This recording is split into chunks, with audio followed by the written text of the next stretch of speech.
Hello friend, मैं आनंद राज आप सभी के बीच बीएड फर्स्ट ईयर का बहुत ही इंपॉर्टेंट टॉपिक बोल सकते हैं। हम लोग का जो पेपर 1 है चाइल्डहुड एंड ग्रोविंग अप, उसके यूनिट 5 में पहचान निर्माण ही पूरा यूनिट 5 पढ़ना है। देखिए, ये ऐसा पहचान निर्माण है, आपको बुक में अच्छा से मिलेगा, मतलब आधा अधूरा, मतलब बुक में भी आपको समझ नहीं आएगा ना, गेस में समझ आएगा ना, तो आप यूट्यूब पर खोजिएगा नहीं मिलेगा ना। मतलब समझिए कि बहुत मतलब खतरनाक टॉपिक बोल सकते हैं, समझ रहे हैं। लेकिन हर साल इससे मतलब पहचान निर्माण से क्वेश्चन हर साल आता है, आपके कोई भी यूनिवर्सिटी हो हर साल पूछता है। देखिए, पहले हम समझेंगे कि पहचान क्या होता है, मतलब हमको पहचान कैसे मिलता है। जैसे मान लीजिए कि आप जन्म लेते हैं तो आपको पहचान मिलता है, आपको लड़का या लड़की के रूप में, या फिर उस जिस परिवार में आप जन्म लेते हैं उस परिवार के रूप में मिलता है, किस कास्ट का, ये सब पहचान हुआ। तो आगे हम धीरे धीरे, पहले आप पहचान समझिएगा, समझे। जब पहचान समझिएगा तो आप अपना से भी क्वेश्चन लिख सकते हैं, समझ रहे हैं ना। तो पहले हम पहचान समझेंगे, उसके बाद हम समझेंगे मीडिया और प्रौद्योगिकी, मतलब टेक्नोलॉजी पर प्रभाव इसका क्या है। देखिए, अध्येता मतलब होता है लर्नर, मतलब जो सीखने वाला होता है ना, इसको अधिगमकर्ता भी बोल सकते हैं। जैसे कौन सीखता है, बालक सीखता है, शिक्षक सीखता है, तो आप बोल सकते हैं कि जो अध्येता होता है, लर्नर होता है, वो क्या होता है, तो बालक होता है, समझ गए।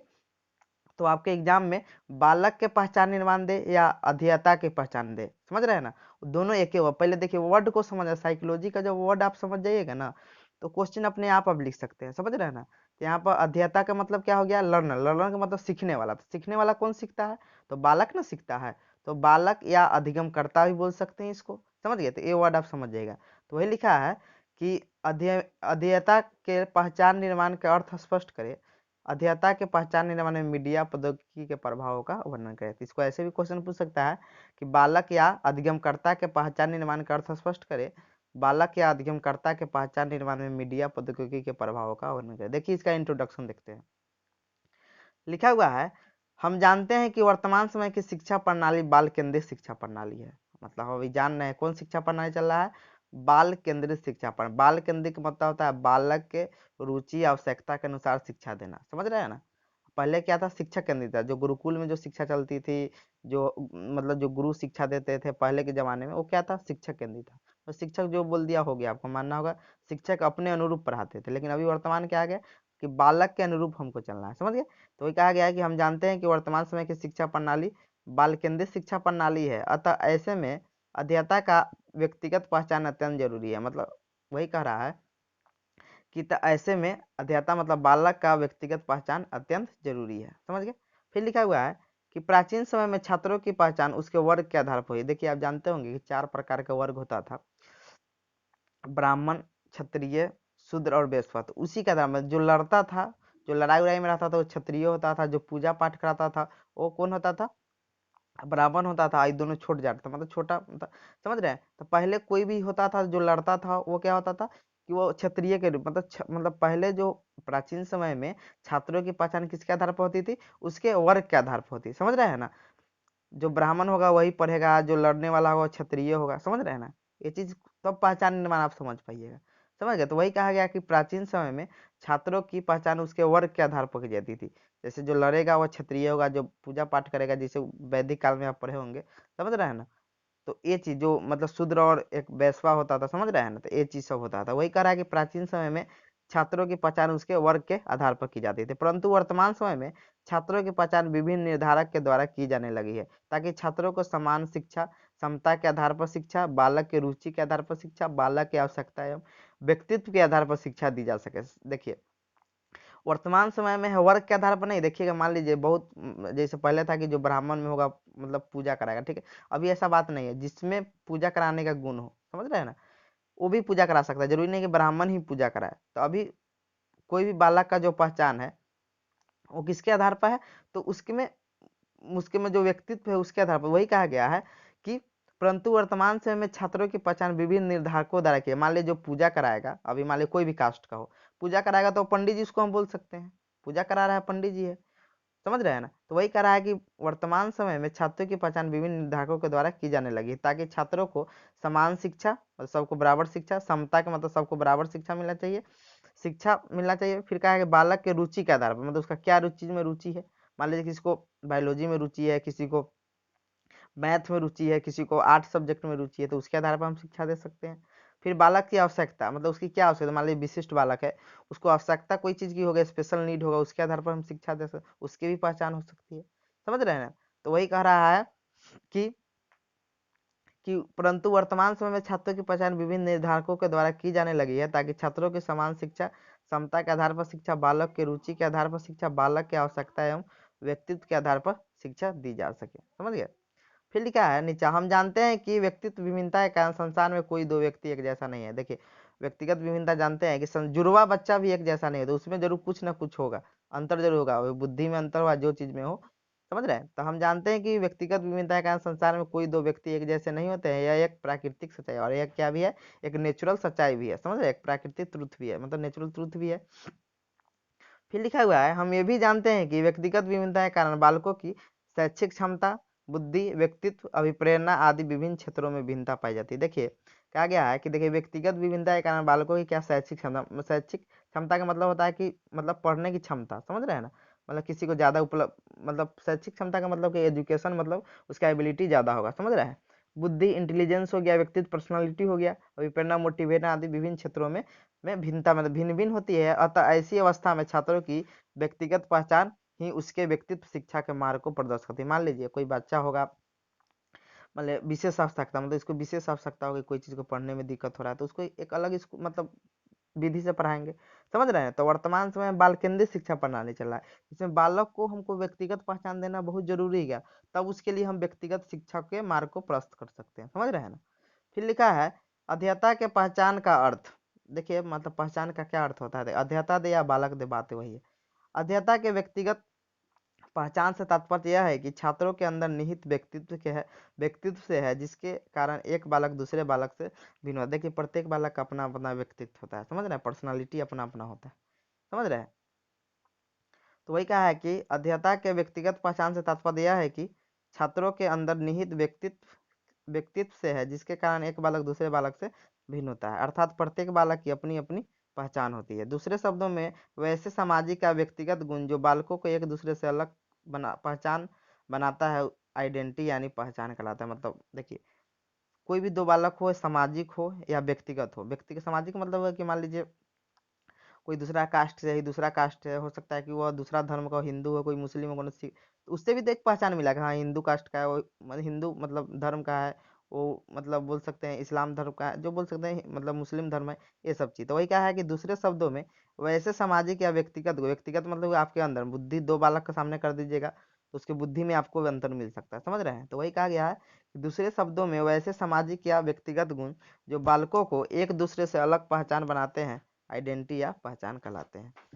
देखिए, आप देखते हैं आइडेंटिटी फॉर्मेशन, मतलब पहचान निर्माण कैसे होता है। देखिए लिखा हुआ है कि प्रत्येक बालक समाज में मात्र एक प्राणी के रूप में एक कोरा कागज की तरह जन्म लेता है। मतलब प्रत्येक बालक समाज में मात्र एक प्राणी के रूप में एक कोरा कागज की तरह जन्म लेता है। जिस परिवार में वह जन्म लेता है, उसकी पहली पहचान उस परिवार के सदस्य के रूप में होती है। देखिए, कोई बच्चा जन्म लिया तो पहला पहचान क्या हुआ कि किस परिवार में जन्म हुआ, तो एक पहचान मिला ना, कि मान लीजिए अभी मान लीजिए कोई मतलब अक्षय कुमार का बेटा हो, मतलब कोई भी मान लीजिए किसी का भी, मान लीजिए जैसे विराट कोहली, मान लीजिए विराट कोहली का भी बेटा होगा, मतलब होने वाला, तो मान लीजिए विराट कोहली का बेटा होगा, तो क्या उसका पहचान मिला ना कि विराट कोहली का बेटा हुआ, तो एक अलग पहचान मिला कि विराट कोहली इसके पिता है, बोल सकते हैं।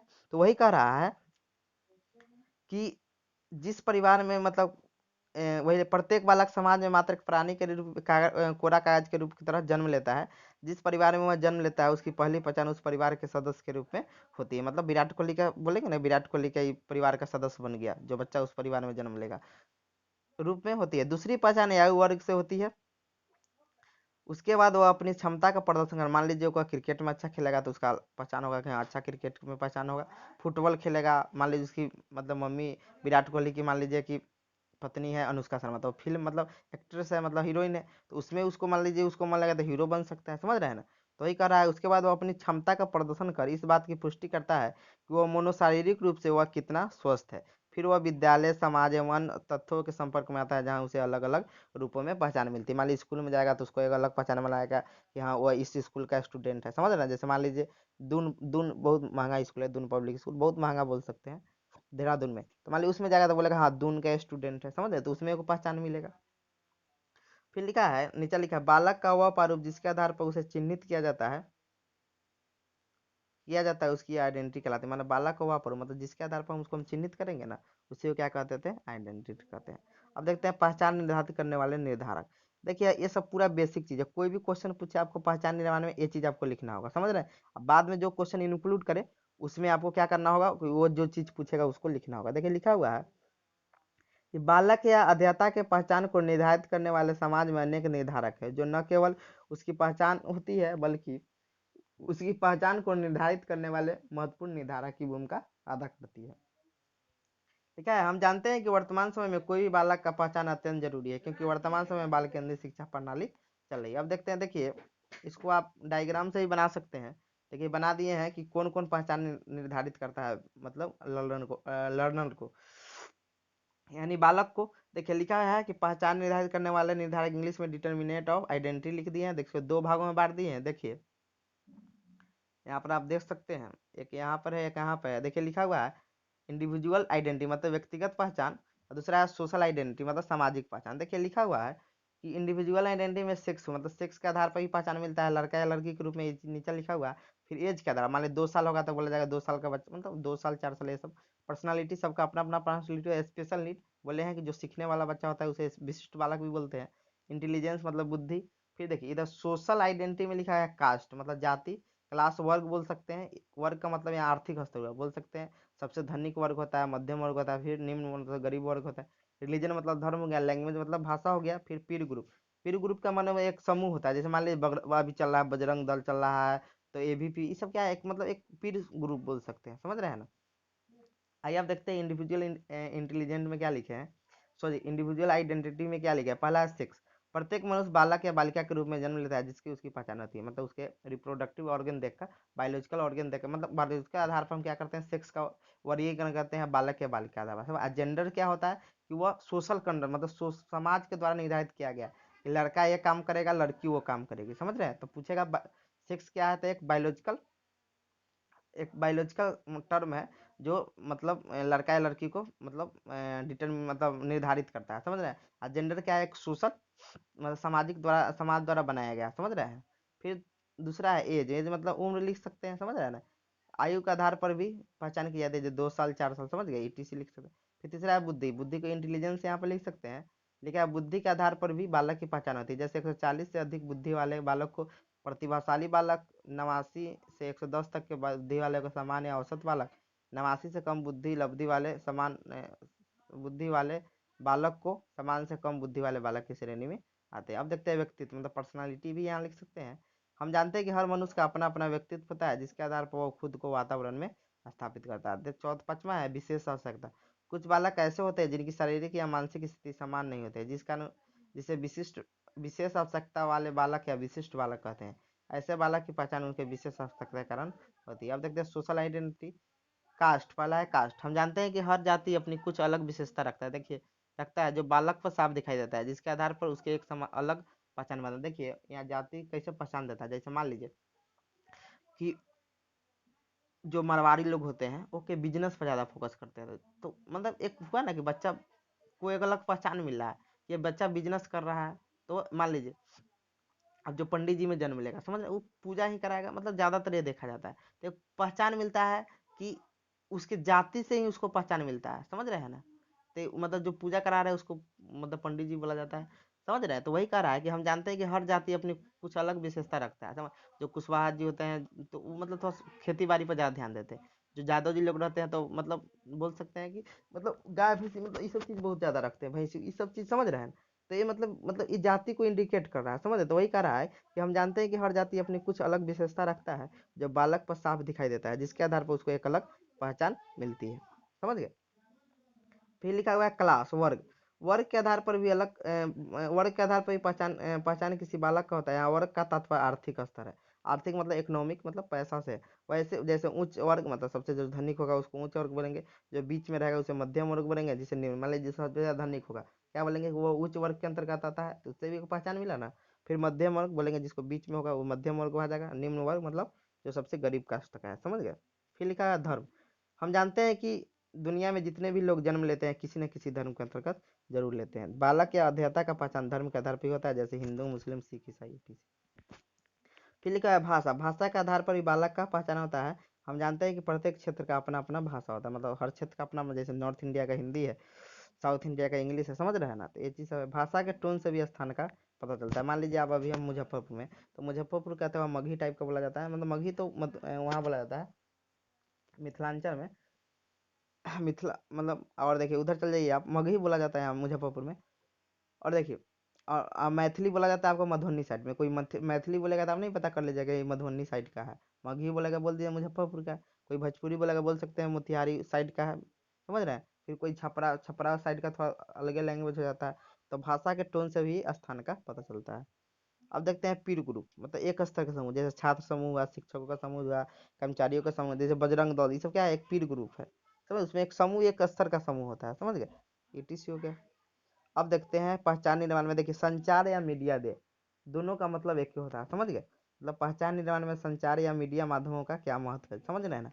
देखिए ये बड़ा कन्फ्यूजिंग टॉपिक है। इतना भी लिख दीजिएगा तो आपको 16 नंबर का रहता है ना, उसमें इतना आप लिख दीजिएगा 12 नंबर, एकदम 12 या 13 नंबर। राइटिंग आपका अच्छा है तो आपको 12-13 नंबर, एकदम 12 नंबर तो फिक्स है कि 12 नंबर आपको मिलेगा ही, समझ रहे हैं ना। तो वही कहा है कि संचार के माध्यमों का अर्थ हुआ, यहाँ लिख सकते हैं ऐसे। देखिए यहाँ पर आप ये भी लिख सकते हैं कि हम जानते हैं कि मीडिया लोकतंत्र का चौथा स्तंभ है, समझ रहे हैं ना। ये सब अपना थोड़ा लिख सकते हैं। उसके बाद नीचे हम दिए हैं कि मीडिया क्या महत्व है, या संचार के बारे में थोड़ा ज़्यादा लिख दिए नीचे मीडिया के बारे में। तो नहीं सोचिएगा कि संचार या मीडिया, तो संचार या मीडिया लिखे तो मतलब दोनों का सेम ही आंसर होता है, समझ रहे हैं। लिखा यही है कि संचार के माध्यम का अर्थ है कि वे माध्यम जो विज्ञान या सूचना तकनीकी देने। मीडिया में भी आप लिख सकते हैं कि मीडिया के माध्यमों का अर्थ हुआ वे माध्यम जो विज्ञान तथा सूचना और तकनीकी अर्थ है। देखिए मीडिया पूछे तो मीडिया लिख दीजिएगा, जब संचार पूछे संचार लिख सकते हैं, तथा जिसका प्रभाव जन जन तक ही एक समय पड़ता है। देखिए मीडिया भी कोई चीज़ आता है तो सब जगह एक जगह पहुंच जाता है, समझ रहे हैं ना। तो जनता तक एक ही समय में पहुंच जाता है। इन माध्यमों में समाचार पत्र, रेडियो, टेलीविजन इत्यादि का महत्वपूर्ण योगदान है, जो व्यक्ति के पहचान निर्माण में महत्वपूर्ण भूमिका निभाते हैं, समझ रहे हैं ना। अब लिखा है पहचान निर्माण में संचार माध्यमों का महत्व, लिखा हुआ है। हम जानते हैं कि वर्तमान युग तकनीक युग हो गया है, जिसमें संचार माध्यमों में भी व्यक्ति की पहचान का निर्माण होता है। यहाँ लिख सकते हैं आप मीडिया माध्यमों में भी व्यक्ति की, मीडिया के माध्यमों से भी व्यक्तियों की पहचान होती है। व्यक्ति के पहचान निर्माण में संचार निम्नलिखित भूमिका निभाता है। यहाँ लिख सकते हैं मीडिया निम्नलिखित भूमिका निभाता है। लिखा है जब व्यक्ति में संचार या मीडिया के माध्यम से राष्ट्रीय एकीकरण का विकास होता है तो उसकी पहचान राष्ट्रीय स्तर पर एक अलग पहचान बनती है, ऐसे बनती है जो जिसके व्यक्तित्व का सर्वांगीण विकास करता है। देखिए यहाँ पर लिखा हुआ है, जब व्यक्ति में संचार या मीडिया के माध्यम से राष्ट्रीय एकीकरण का विकास होता है तो उसकी पहचान राष्ट्रीय स्तर पर एक अलग पहचान बनती है, जो उसके, मान लीजिए आपका कोई अच्छा वीडियो चला, ठीक है, मतलब बहुत ज़्यादा ट्रेडिंग में आ गया, तो आपको पूरा संसार में अब वीडियो चलेगा तो आपको एक अलग पहचान मिलेगा, समझ रहे हैं ना।